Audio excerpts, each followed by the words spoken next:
Assalamualaikum warahmatullahi wabarakatuh. Kembali lagi di channel saya Zia Hurin ini. Setelah 3, 5, 6 bulan saya tidak membuat konten, jadi kali ini saya kembali. Di sini kita akan membahas mengenai kehamilan resus negatif. Ada yang tahu kehamilan resus negatif? Untuk selengkapnya jangan lupa like, subscribe, dan juga share ini nanti. Kalau memang video ini bermanfaat, maka nanti akan bisa mendukung video-video selanjutnya. Oke, jangan lupa tonton selengkapnya.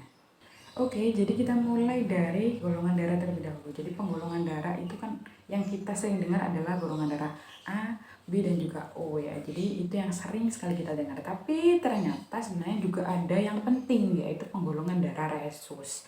Jadi resus itu atau faktor resus itu juga kalau misalnya kita sedang periksa golongan darah, juga penting untuk kita periksa kita ini termasuk resusnya apa. Jadi resus itu bisa dikategorikan menjadi resus negatif dan juga resus positif. Apa itu faktor resus? Jadi kalau kita resus positif berarti di sel darah kita itu ada diselubungi oleh antigen D. Tapi kalau negatif berarti tidak ada antigen D-nya. Itu pendahuluannya untuk faktor resus. Jadi penting sekali untuk kita bukan hanya mengetahui golongan A, B, atau O, atau AB saja, tetapi kita juga harus tahu faktor resus kita itu apa.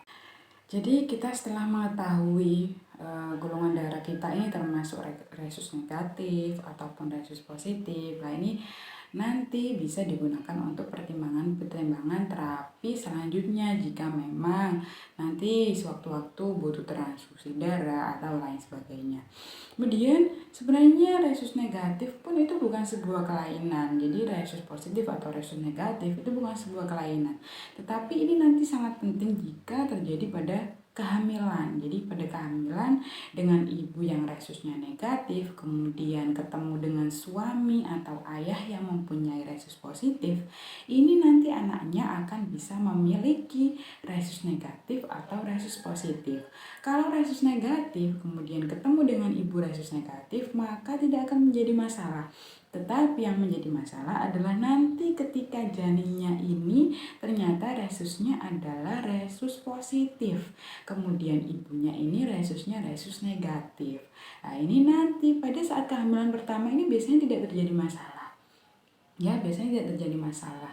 Tetapi nanti kalau sudah kehamilan kedua, karena tadi ada yang pertama, kehamilan pertama sudah pernah ada anak atau janin yang dengan resus positif, kemudian ibunya dengan resus negatif, kemudian pernah terjadi pencampuran darah antara resus negatif dan resus positif ini. Misalnya pada saat persalinan ya, atau ternyata pada saat kehamilannya terjadi keguguran. Nah, itu bisa saja terjadi pencampuran darah antara darah janin dan juga darah ibu. Sehingga akhirnya ibu ini tubuhnya akan memproduksi antibodi yang melawan antigen D ya. Jadi apabila anaknya ini resusnya positif lagi, nah ini nanti kalau terjadi kehamilan kedua, maka tubuh ibu akan menyerangnya, jadi menyerang sel-sel darah dari janinnya ini, sehingga bisa saja mengakibatkan kekurangan sel darah. Kalau kekurangan sel darah, maka nutrisi, oksigen untuk janinnya juga akan berkurang. Itu yang bisa mengakibatkan keguguran, bisa saja mengakibatkan apa? Sampai terjadi kematian pada janinnya. Itu adalah komplikasi-komplikasi bagaimana apabila ibu dengan resus negatif, kemudian ayah dengan resus positif, kemudian ternyata anaknya yang dikandung janinnya ini mempunyai resus positif. Apakah ada cara pencegahannya? Tentunya yang paling penting adalah sebelum menikah itu harus tahu terlebih dahulu golongan darahnya apa, resusnya apa. Itu yang paling penting. Jadi kalau misalnya memang ibunya ini sudah tahu resusnya negatif, nanti diperiksa suaminya resusnya negatif atau positif. Jadi nanti akan ada terapi yang diberikan.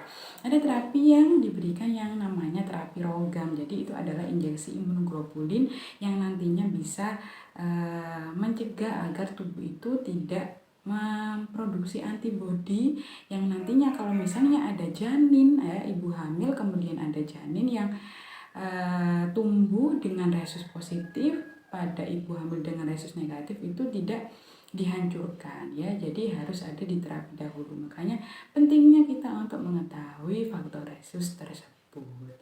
Jadi untuk selengkapnya kalian nanti bisa komen di bawah, kita akan bahas apa lagi, atau mungkin ini akan ingin dibahas lebih lanjut lagi, boleh silahkan komen di bawah.